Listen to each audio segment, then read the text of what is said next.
गाना सुनाना चाहता है कि सारी उम्र हम मर मर के जी लिए, एक पल तो अब हमें जीने दो। मैं आपको बताना चाहता हूं और इस सदन में भविष्यवाणी करता हूं सर कि इस टैक्स रियायत से इस देश की कंजम्पशन नहीं बढ़ने वाली। सरकारें मिडिल क्लास को एक आत्मा रहित कंकाल समझती हैं। मैं सर बतौर चार्टर्ड अकाउंटेंट ये बताना चाहता हूं कि ना ही ये टैक्स एग्जेम्पशन है, ना ही ये टैक्स डिडक्शन है, ये एकमात्र टैक्स रिबेट है। सर पहली बात तो यह है कि सरकारें मिडिल क्लास को एक आत्मा रहित कंकाल समझती हैं जिसकी हड्डियों पे चढ़ के $5 ट्रिलियन इकोनॉमी बनाना चाहती हैं। सर इस देश का मिडिल क्लास कमर तोड़ मेहनत करता है, लेकिन इस मेहनत के बावजूद मिडिल क्लास गरीब हो रहा है, अमीर नहीं हो रहा। गरीबों के लिए तो अक्सर सब्सिडीज और स्कीम्स लाई जाती हैं जो कि लानी भी चाहिए। अमीरों के लिए production linked incentives, rebate, tax incentives, न जाने क्या क्या लाया जाता है, लेकिन इस देश के मिडिल क्लास को कुछ हासिल नहीं होता। ऐसा लगता है कि सरकारें समझती हैं कि देश के मिडिल क्लास के ना सपने हैं ना अरमान है, लेकिन वो सोने का अंडा देने वाली वो मुर्गी है जिसकी गर्दन जब चाहे मरोड़ के टैक्स वसूल लिया जाए। इसी के चलते सर मैं कहना चाहता हूं कि इस देश में मांग यानी कि डिमांड इसलिए गिर रही है क्योंकि इस देश का मिडिल क्लास सिकुड़ रहा है। तमाम आंकड़े एफएमसीजी सेक्टर से लेके गाड़ी बेचने वाले कंपनियों की सेल्स के आप उठाकर देखेंगे तो वो आपको यही बताएंगे कि इस देश का मिडिल क्लास खर्च नहीं कर रहा, और खर्च इसलिए नहीं कर रहा क्योंकि उसकी जेब में आमदनी ही नहीं है। मिडिल क्लास खाली सेंसस के लिए नहीं है सर, उसके भी अपने अरमान हैं, उसके अपने सपने हैं। 1989 में यूनाइटेड स्टेट्स ऑफ अमेरिका में एक पिक्चर बनी थी जिसका नाम था Honey I shrunk the kids. मुझे लगता है भारत देश में वर्ष 2025 में पिक्चर बननी चाहिए honey I shrunk India's middle class.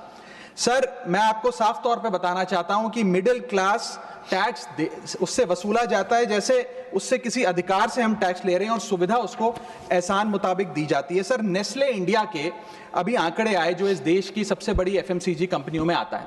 उस आंकड़ों में यह पता लगा कि 8 वित्तीय वर्षों में इस वर्ष सबसे कम ग्रोथ उन्होंने दर्ज कराई है। और जब नेस्ले इंडिया के चेयरमैन से यह बात पूछी गई कि क्यों आप अपनी लोएस्ट ग्रोथ पर आ गए, तो नेस्ले इंडिया के चेयरमैन ने कहा कि भारत का मिडिल क्लास खरीद नहीं रहा, भारत का मिडिल क्लास सिकुड़ रहा है। मैं महंगी गाड़ी और महंगे मकानों की बात नहीं कर रहा सर, लेकिन सस्ती गाड़ी और सस्ते मकान जो मिडिल क्लास खरीदता है उनकी डिमांड घटती जा रही है, उसकी प्रोडक्शन घटती जा रही है, जिसका सीधा इंपैक्ट हमारी इकोनॉमी पर है। काफी चर्चा हुई सर सरकार द्वारा कि हम मिडिल क्लास के लिए 12 लाख की टैक्स रियायत लेकर आए। मैं सर बतौर चार्टर्ड अकाउंटेंट ये बताना चाहता हूं कि ना ही ये टैक्स एग्जेम्पशन है, ना ही ये टैक्स डिडक्शन है, ये एकमात्र टैक्स रिबेट है। इस रिबेट का स्वागत हम सब करते हैं, हम सबको खुशी हुई, लेकिन मैं आपको इन तीनों में फर्क बताना चाहता हूं और ये दिखाना चाहता हूं कि कैसे चोर दरवाजे से इंडियन मिडिल क्लास से अभी भी इनकम टैक्स वसूला जा रहा है। पहली चीज सर, ये इनकम टैक्स एग्जेम्पशन नहीं है। एग्जेम्पशन होता है जैसे एक सोर्स ऑफ इनकम पर इनकम टैक्स लगे ही ना, जैसे कि इस देश में एग्रीकल्चरल इनकम, खेती बाड़ी से जो कमाई होती है उस पर कोई इनकम टैक्स नहीं लगता। ये वो नहीं है। ये टैक्स डिडक्शन भी नहीं है। टैक्स डिडक्शन होता है कि फर्ज करिए आपने साल में 15 लाख रुपए कमाए, इनकम टैक्स डिडक्शन आपको 12 लाख रुपए की मिली, तो 15 घटा 12 3 लाख पर आपको इनकम टैक्स देना पड़ेगा। ये टैक्स डिडक्शन भी नहीं है, ये टैक्स रिबेट है। यानी कि 12 लाख तक अगर आपने पैसा कमाया साल में तो आपको इनकम टैक्स नहीं देना, लेकिन जैसे ही 12 लाख से ज्यादा, फर्ज करिए आपने 12 लाख 1,000 रुपए कमाया, तो पूरे 12 लाख 1,000 पे आपके स्लैब अनुसार आपसे इनकम टैक्स वसूला जाएगा। और दूसरी चीज, कैपिटल गेन्स पे, यानी कि अगर आप अपने कोई मकान बेचते हैं, सोना बेचते हैं, इक्विटीज बेचते हैं, शेयर्स बेचते हैं, उस पर जो कैपिटल गेन पे, मुनाफे पे लगता है टैक्स, वो इस 12 लाख की सीमा में नहीं आएगा, उस पे आपको अतिरिक्त टैक्स देना पड़ेगा। सर लेकिन इस 12 लाख की रियायत से कितने लोगों को भारत देश में फायदा हुआ, यह भी समझने की आवश्यकता है।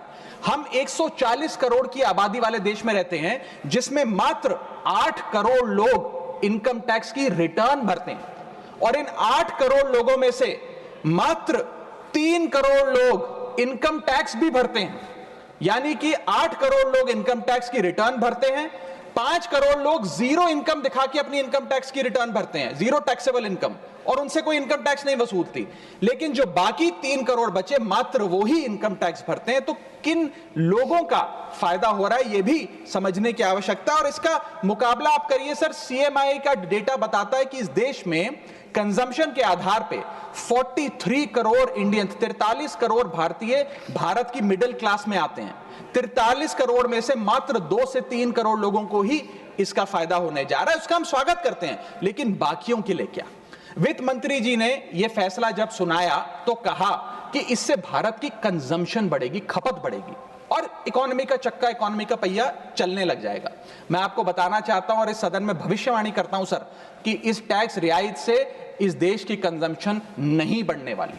अगर आप वास्तव में इस देश की खपत यानी कि कंजम्पशन बढ़ाना चाहते हैं तो आपको इनकम टैक्स के साथ साथ जीएसटी नाम का टैक्स कम करना पड़ेगा, क्योंकि जीएसटी वो टैक्स है जो इस देश का अमीर से अमीर आदमी और गरीब से गरीब आदमी भी देता है। जब गरीब आदमी अपने घर में चूल्हा जलाने के लिए माचिस खरीदता है तो उस पर भी जीएसटी देता है, और अमीर आदमी जब सफर करने के लिए मर्सिडीज और बीएमडब्ल्यू खरीदता है उस पर भी जीएसटी देता है। जीएसटी वो लोग भी देते हैं जो इनकम टैक्स नहीं भरते, जीएसटी वो लोग भी देते हैं जिनको सरकार, उन 80 करोड़ भारतीयों को जिनको फ्री राशन देती है, जीएसटी उनसे भी वसूला जाता है। तो सही मायने में अगर आप भारत में खपत यानी कि कंजम्पशन को बढ़ाना चाहते हैं, इकोनॉमी रिवाइव करना चाहते हैं, तो आपको जीएसटी कम करना पड़ेगा और जीएसटी स्ट्रीमलाइन करना पड़ेगा।